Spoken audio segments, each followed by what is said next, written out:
Salut, c'est Vincent et bienvenue dans cette nouvelle chronique entièrement dédiée aux super-héros et à l'univers comics. Et avant de commencer, il est possible qu'on soit interrompu. Interrompu par moi, le Docteur Veribad. Voilà, c'est ce que j'allais vous dire. Le Docteur Veribad, le super-vilain le plus misérable de notre époque. Moi misérable? Quel manque de respect. Pour la peine, je vais rester jusqu'à la fin de ton émission. J'imagine que j'ai pas le choix. Bien sûr que non. M'en doutais un peu. Bon, où en étais-je? Ah oui, j'aborderai. On abordera. Cette chronique parlera de tout ce qui se rapporte aux comics, des bandes dessinées, aux films, en passant par les séries télé, des héros Marvel à DC, et même des licences un peu moins connues mais qui méritent qu'on en parle. Bref, pour la première, j'ai décidé de vous parler de Silence, un comics qui met en scène le plus grand détective du monde, qui arbore fièrement une chauve-souris sur son torse, et qui, lui, a des méchants vraiment badass. Je veux bien sûr parler de Batman.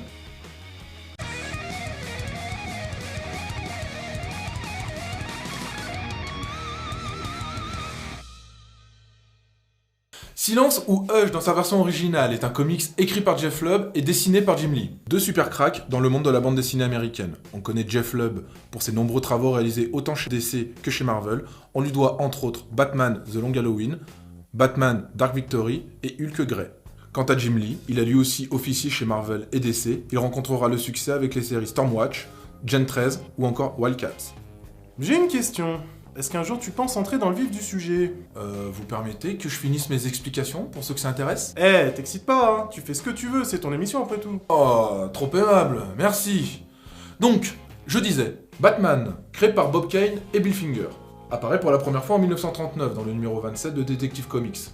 Batman raconte l'histoire de Bruce Wayne, un milliardaire philanthrope qui a vu ses parents mourir sous ses yeux à l'âge de 8 ans. C'est après ces événements qu'il jouera de débarrasser Gotham City de sa criminalité qui gangrène les rues et qui corrompt ses élus jusqu'aux plus hautes sphères. Oh, mais on s'en tamponne de tout ça, tout le monde la connaît, l'histoire de Batman. Je tiens juste à dire que pour moi, Batman est le super-héros qui a les meilleurs super-vilains. Je suis bien d'accord avec toi. D'ailleurs, moi aussi, je devrais faire partie de ses ennemis. T'as une question? Non, mais ton avis m'intéresse. Vous pensez que vous avez autant de charisme que le Joker? Carrément. Moi, au moins, j'ai la classe. Ah, elle est bien bonne. Vous devriez être comique, hein, à la place de super vilain. Vraiment, hein. Vraiment, je suis sincère. En tout cas, vous comprendrez bien que je ne peux pas résumer 76 ans d'histoire en quelques minutes. Mais si vous voulez être incollable sur le monde de Batman, je vous invite à aller sur quelques sites tels Batpedia ou MDCU, où vous trouverez toutes les informations relatives au Croisé Bleu et à son univers. Merci pour les liens. Mais il est peut-être temps de taper dedans, là. Ah, je vous écoute plus, vous. Donc, Hush commence à Gotham, où on voit Batman en pleine expédition nocturne pour retrouver un enfant qui avait disparu et kidnappé par Killer Croc, et qui avait exigé une rançon de 10 millions de dollars pour le libérer. Oui, la somme me semble appropriée pour le kidnapping d'un gosse. Après une baston où Batman arrive à battre Killer Croc, c'est là que rentre en scène Catwoman, qui en profite pour voler la rançon que Killer Croc était allé chercher pendant que Batman sauvait l'otage. S'ensuit une course-poursuite sur les toits de Gotham entre la femme chat et la chauve-souris, jusqu'à que ce dernier chute et tombe lamentablement dans les ghettos de la ville, et on apprend finalement que Catwoman était en fait contrôlée par Poison Ivy, un clone féminin de Discord. Pour la gloire de la lumière noire, je me retire. Qu'elle lui donne la rançon, et on voit cette dernière se tirer avec le blé. Le chapitre d'après reprend dans la ruelle où Batman a atterri après sa chute.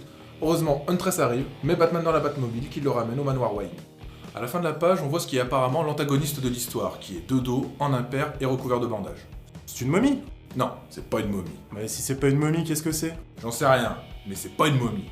Bref, l'action reprend dans la Batcave, où Alfred n'arrive pas à soigner Batman dû à la gravité de sa chute, et décide de faire appel à un chirurgien.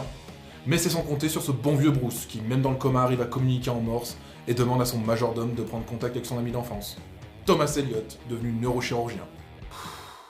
Quoi encore? Du morse, mais c'est n'importe quoi. Oui, bon j'avoue, mais on est dans un comics après tout. Comics ou pas, tu communiques souvent à l'aide du morse, toi? Non, je connais pas vraiment le fonctionnement. Pareil pour moi, je vois pas comment on peut communiquer avec l'aide d'un phoque qui a des grandes dents. L'alphabet! Je parle de l'alphabet, pas de l'animal! Ah ouais, pour le coup, c'est plus cohérent en effet. Vous êtes complètement con, hein.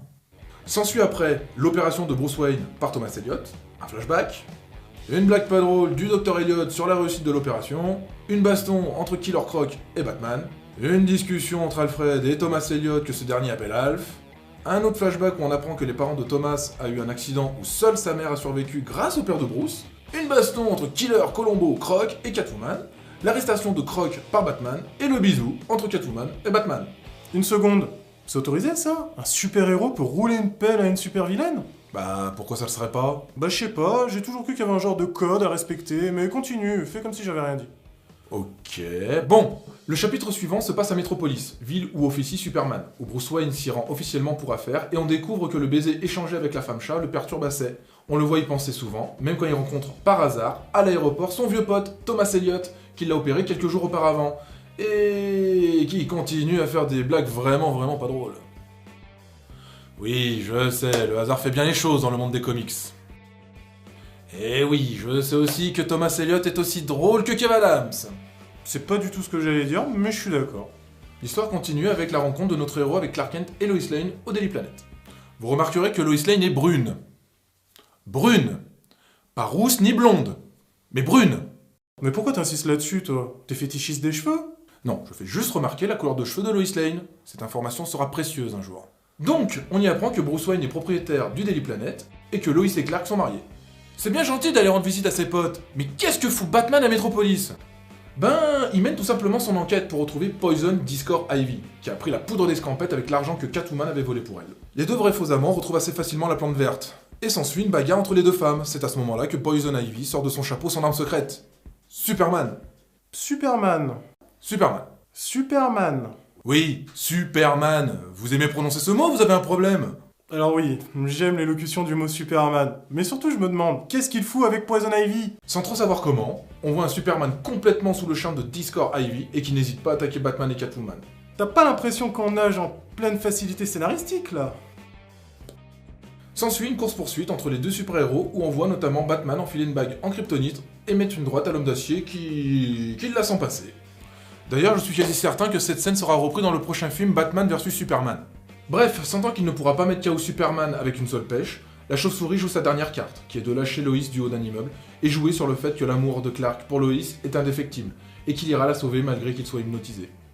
Et ça marche! Lois Lane qui tombe d'un immeuble, sérieusement? Oui, je sais, c'est un peu toujours pareil avec elle. Elle tombe d'un immeuble, et Superman la sauve. Ouais, bah cette cruche, elle ferait mieux d'aller au boulot avec un parachute. Après ce sauvetage original, on y voit nos deux héros discuter sur comment attraper Ivy. Avec la super force de Superman. Non, Avec les pattes gadgets de la patte ceinture de Batman. non plus. Avec la vision thermique. Avec le souffle de glace. Oh, pas avec l'aide de Robin quand même. Non, on retrouve Ivy dans un appartement en train de compter son argent sur son lit, comme dans un clip de rap. Cette dernière, voyant nos deux héros, essaye de s'enfuir mais est stoppée par Krypto, le chien de Superman. Le chapitre se termine avec la déclaration d'amitié habituelle du Chevalier Noir avec l'Homme d'Acier et du mystérieux personnage recouvert de bandages les regardant avec des jumelles. Oui, bah même les momies ont le droit de se rincer l'œil. Non, c'est toujours pas une momie. Le chapitre suivant nous ramène à Gotham, où Bruce, Thomas Elliott et Selina Kyle ont décidé de prendre du bon temps à l'opéra. Mais c'était sans compter sur l'intervention d'Harley Quinn, venue foutre la merde parce que... Oui. Ben parce que c'est Gotham City, et Gotham City, ben c'est la merde. Donc, la suite est une baston entre Harley Quinn, Batman et Catwoman qui ont mis leur costume. Comment ça? On n'en sait rien. Harley s'enfuit en blessant Catwoman, le Chevalier Noir la suit et c'est là que rentre en scène le Joker, et qu'on découvre à ses pieds le corps de Thomas Elliott mort. Eh ben bien fait pour sa gueule, fallait pas abuser des blagues de merde. En voyant le corps de son ami, Batman défonce le Joker, qui lui supplie d'arrêter et qui clame son innocence. Pour la première fois, Batman pète un câble. Il se rappelle tout le mal que le Joker a causé dans sa vie, en repensant à Barbara Gordon, ex-Batgirl, devenue paraplégique, dans The Killing Joke, sorti en 1988, et à Jason Todd, second Robin, battu à mort par le clown, dans le comics Un deuil dans la famille, sorti lui aussi en 1988. Une bonne année pour Batman? La chauve-souris étant bien partie, on se dit que c'est peut-être la fin pour le Joker cette fois.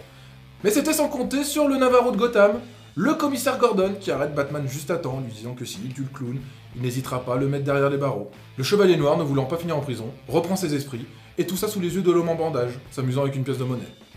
Un type s'amusant avec une pièce de monnaie. Mais qui peut bien tirer? Bah une momie qui a pas de poche pour ranger sa monnaie.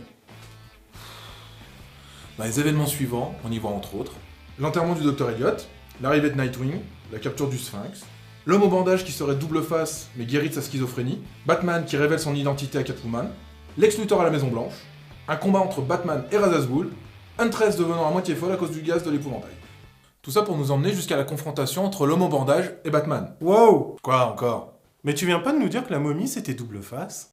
Vous auriez dû vous douter que c'était pas lui. Dans les comics, la présentation des méchants est toujours faite en grande pompe. Donc ce n'est pas double face. Bah non. Ok, j'ai capté, tu peux continuer, t'es pas obligé de m'assommer avec des explications. Merci. Bref, Batman rencontre enfin son antagoniste du jour qui pour l'occasion enlève ses bandages et en découvre qui se cache dessous. Une momie qui s'était déguisée en momie pour semer le doute. Putain, c'est génial. Eh ben non, pour le coup c'est pas une momie. Ben c'est qui? Ah, pour le savoir, faudra lire le bouquin. Quoi? Je vais être obligé de le lire? Ah ça va, il y a des images, vous voulez pas un livre audio non plus. Et tu t'arrêtes là, l'émission elle est terminée. 2 secondes, je vais conclure. Silence n'est sûrement pas la meilleure œuvre de Jeff Lubb, mais il a le mérite de présenter un des plus redoutables ennemis de la chauve-souris. Le travail de Jim Lee est comme d'habitude superbement soigné, le style et le caractère donné au personnage est efficace. On part d'un événement presque anodin pour arriver à un gros twist final qui aura des retombées sur la vie de notre héros.